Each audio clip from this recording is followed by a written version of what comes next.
Welcome to English Story Vault. Are you learning English? It's great. Let's dive into an exciting story together. Don't forget to subscribe, like, and comment to support our channel. Canada's security agency, CESI's Let's Get Started. Canada has a special agency dedicated to its security, known as CESIS. CESIS functions as Canada's intelligence agency, safeguarding the nation from various threats. Recently, CESIS issued a significant warning concerning India. The warning alleges that India is actively attempting to interfere in Canadian affairs, implying secret efforts to influence the country. CESIS suspects the direct involvement of the Indian government, deeming India's actions a grave concern for Canada. They believe India poses a threat to individuals and groups within Canadian communities. Furthermore, CESIS asserts that India is trying to manipulate Canadian politics. This presents a serious challenge to Canada's security and democratic principles. A pivotal event central to this narrative is the killing of Hardeep Singh Nayar in Canada. CESIS has indicated that this incident is a primary reason for their concern, underscoring the severity of India's alleged actions. This story will delve deeper into the CESIS warning, examining the specific details of their pronouncements and exploring how India is said to have interfered in upcoming sections. We'll learn about CESIS's role in keeping Canada safe and discuss various actions India is accused of taking, such as attempting to influence elections or individuals of Indian origin residing in Canada. Mr. Nayar's killing will remain a key focus. We will also explore the current strained relationship between Canada and India due to these events, and investigate whether India is engaging in similar activities in other countries. Moreover, we'll consider public sentiment within Canada, as different groups hold varying perspectives. Finally, we'll discuss potential next steps for Canada in addressing this complex issue. Canada must protect its citizens and democratic processes from foreign interference, while simultaneously managing its international relations. What CESIS does CESIS serves as Canada's principal security agency, tasked with protecting the nation from serious threats. Its mandate is defined by law, and CESIS investigates several types of dangers: espionage, secret spying by foreign countries, sabotage, actions intended to harm or damage Canadian assets, terrorism, using violence for political or religious motives, violent extremism, investigating groups that promote violence for ideological reasons, foreign interference, a growing focus, involving clandestine attempts by foreign nations to influence Canada. This includes efforts to manipulate public opinion, pressure communities, or sway Canadian policy in favor of the foreign country. CESIS considers foreign interference, including the spread of disinformation, a top concern.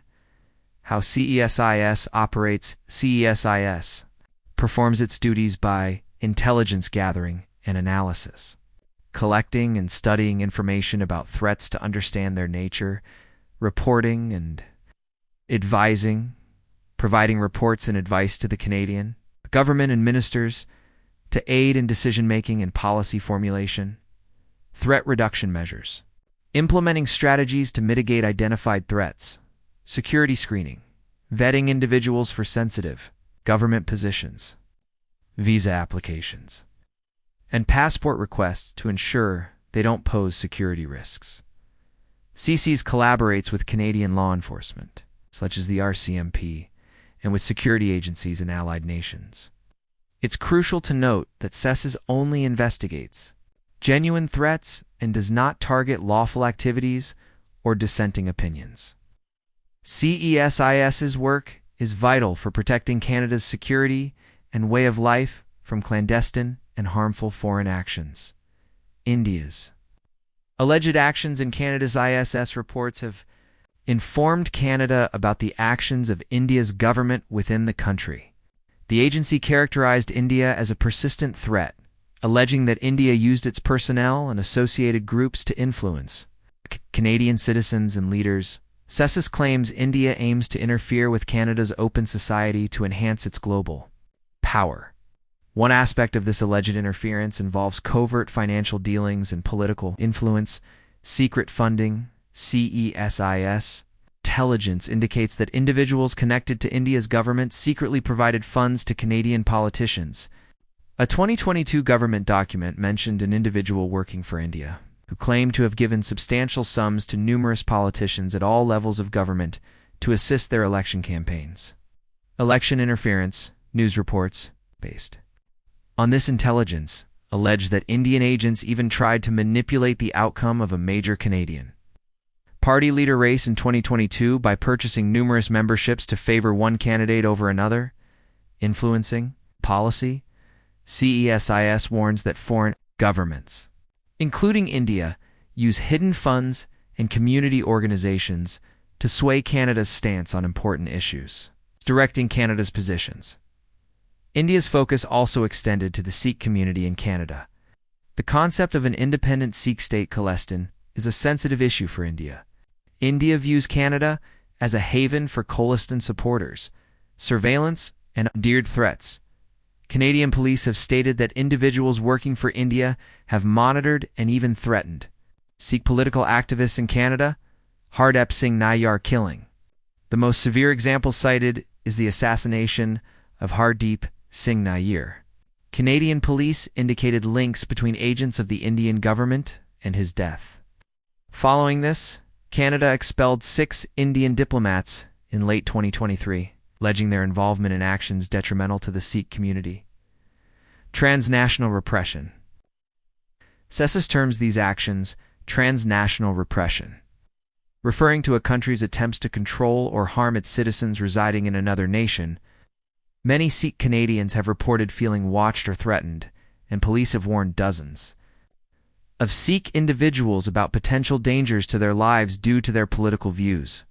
CSIS asserted that Mr. Nayyar's killing signifies India's escalated efforts to suppress the Khalistan movement and harm individuals in North America. Furthermore, officials from India's embassy and their proxies allegedly sought to influence public opinion within South Asian communities in Canada. This included funding community events, media promotion, and social media campaigns to disseminate pro-India narratives. The deputy head of CESIS stated that India employs covert, deceptive methods to operate within ethnic groups, such as using social media to promote pro-India stories in Sikh, Punjabi, and other South Asian media.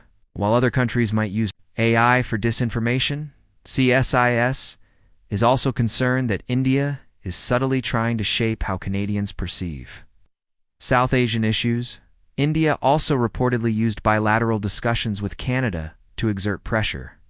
Before Mr. Nayyar's death, India frequently complained to Canada about Sikh political activism, often demanding its suppression and sometimes threatening consequences like visa complications for Canadians if Canada did not comply. Canada's government maintained that freedom of expression is protected but that threats or violence on its soil would not be tolerated. CSIS observed that India has long believed Canada harbors anti-India groups, reflecting a historical lack of trust between the two governments. These examples illustrate India's alleged multifaceted efforts in Canada, ranging from shaping public opinion to, in one instance, an assassination. CISTA collaborates with police and other agencies like the RCMP to monitor suspects, investigate suspicious financial activities, and warn politicians or activists of potential danger. The CESIS report helps Canadians understand these alleged activities. Canada and India, today's following Hardeep Singh Nayyar's killing in 2023. The relationship between Canada and India became highly contentious. Prime Minister Justin Trudeau publicly stated that Canada had intelligence linking India to the killing, which elicited strong denials and anger from the Indian government. This serious disagreement led to Canada expelling several Indian diplomats, prompting India to reciprocate by expelling Canadian diplomats. The bilateral relationship became severely strained, with talks between leaders ceasing in 2025, with Mark Carney assuming the role of Canada's new Prime Minister. Efforts were made to mend relations with India, a vital partner for Canada. Prime Minister Carney extended an invitation to India's leader, Prime Minister Narendra Modi, to attend the G7 summit in Canada in the summer of 2025. This visit aimed to re-establish dialogue after the difficult period During their meeting, Prime Minister Carney and Prime Minister Modi discussed future cooperation, agreeing to restore high-level diplomatic presence and resume talks on crucial areas like trade and business. However, even as Canada and India sought to improve relations, CSIS released its latest report, coinciding with the leaders' meeting. This CSIS report reaffirmed that India continues its alleged covert activities in Canada, reiterating that India remains a threat to Canada's security and open society. The report underscores Canada's persistent concerns about security and foreign interference from India. Making the situation delicate for Canadian leaders, Canada faces two critical objectives: protecting national security, safeguarding the country, its citizens, and its democratic system from foreign influence or coercion. A core responsibility of the government and agencies like CSIS, maintaining international relations, cultivating positive relationships with global partners.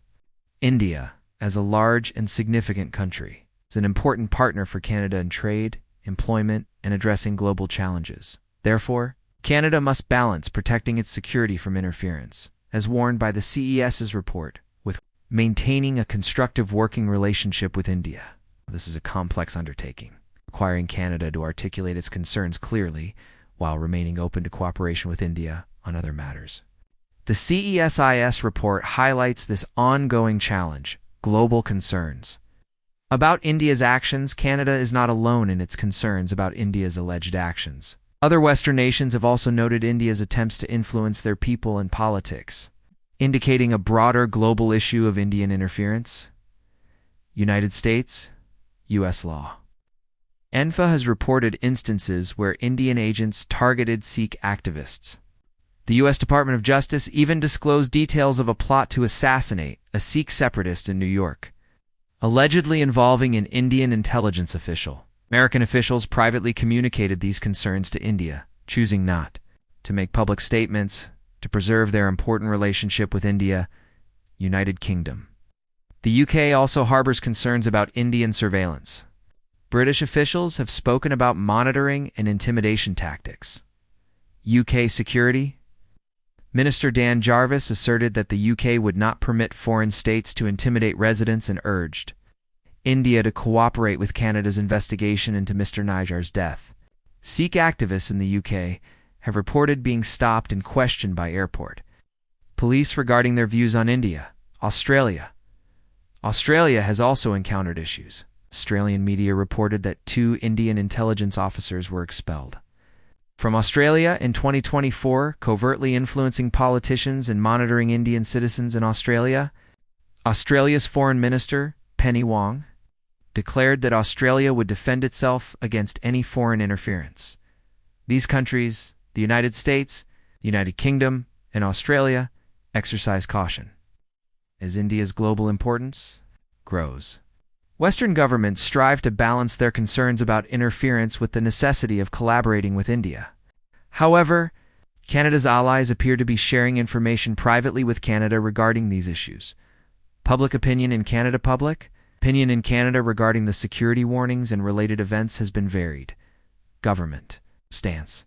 The Liberal government, led by Prime Minister Mark Carney, has aimed for a balance of firmness and caution. They stated their intention to engage India on these issues. While Prime Minister Carney sought to improve relations with India, he also emphasized the problem of countries interfering in other nations. Government ministers reiterated Canada's priority to protect itself. Other political parties. The Conservative Party adopted a cautious approach, avoiding singling out any one country and stressing Canada's need for protection from all foreign interference. Their leader, Pierre Poilievre, expressed trust in the security agencies. The Bloc Québécois and Green Party also highlighted the general need to guard against foreign interference. The New Democratic Party (NDP), which includes many Sikh members, was more critical, advocating that Canada demand answers from India regarding the killing before resuming full diplomatic engagement and expressing strong support for the Sikh community. Sikh Canadians, many Sikh Canadians expressed profound worry and anger, demanding justice and holding protests with images of Hardeep Singh Nayar, Some Sikh activists reported receiving police warnings about threats to their lives. They welcomed the security agency's investigation. Some groups urged the government to establish a foreign agents registry and prosecute those responsible. Other South Asian Canadians' feelings were mixed among other Canadians of Indian descent. Some felt uncomfortable with the news about India, emphasizing the distinction between the Indian government and Canadian citizens of Indian origin. Some worried about potential unfair treatment, though this was not widespread. Sikh leaders also voiced concerns about the news potentially leading to hate incidents and called for compassion. International reaction. Officials in the United States and other allied nations confirmed their collaboration with Canada on this issue. The Indian government maintained its denials, accusing Canada of playing a risky game by supporting anti-India elements. In Canada, government officials and various groups have grappled with the seriousness of the warnings and Canada's appropriate response.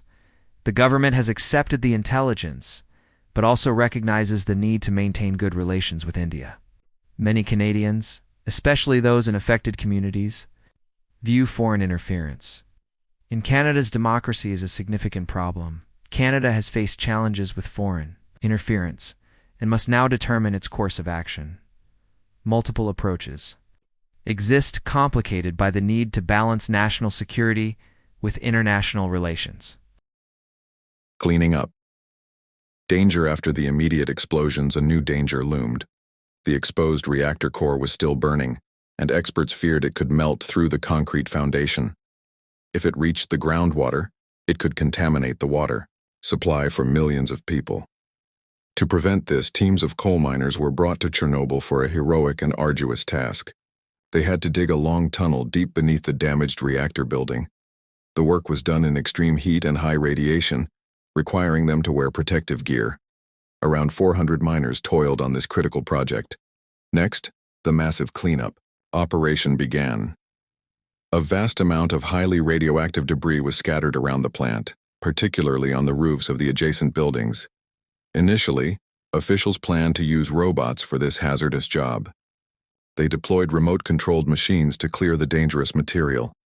However, the radiation was so intense that it fried the robots' electronic circuits, rendering them useless. Since the machines had failed, humans had to do the work. A massive workforce was mobilized, and these people came to be known as liquidators. Over the next few years, hundreds of thousands of individuals served as liquidators, performing the dangerous cleanup tasks. They wore protective clothing, but it often provided inadequate shielding. On the most contaminated areas, like the roof, workers could only stay for seconds at a time, sometimes less than 2 minutes before reaching their lifetime radiation limit. Alexander Yuvchenko, the engineer from the night of the accident, became gravely ill. He spent a year in the hospital.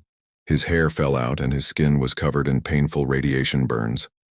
Many of his colleagues died from radiation sickness, but Alexander's resilience helped him survive after extensive treatment. Even after recovery, many survivors faced new hardships. People in their hometowns were often terrified of them, mistakenly believing that radiation sickness was contagious. This was untrue, as the sickness itself cannot be spread after a person is decontaminated. This ignorance led to survivors being shunned, isolated, and mistreated for years. The government also launched an investigation into the disaster's cause. Their initial conclusion placed the blame squarely on the plant operators. Several managers and engineers were tried and sent to prison. However, it later became widely acknowledged that fundamental flaws in the reactor's design and a poor safety culture were also major contributing factors.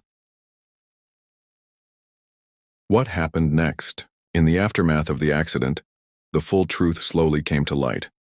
The scientist Valery Legasov, who knew the entire story, recorded his uncensored account on a series of audio tapes just before he died 2 years later, ensuring the truth would not be buried. The disaster carried a devastating human cost.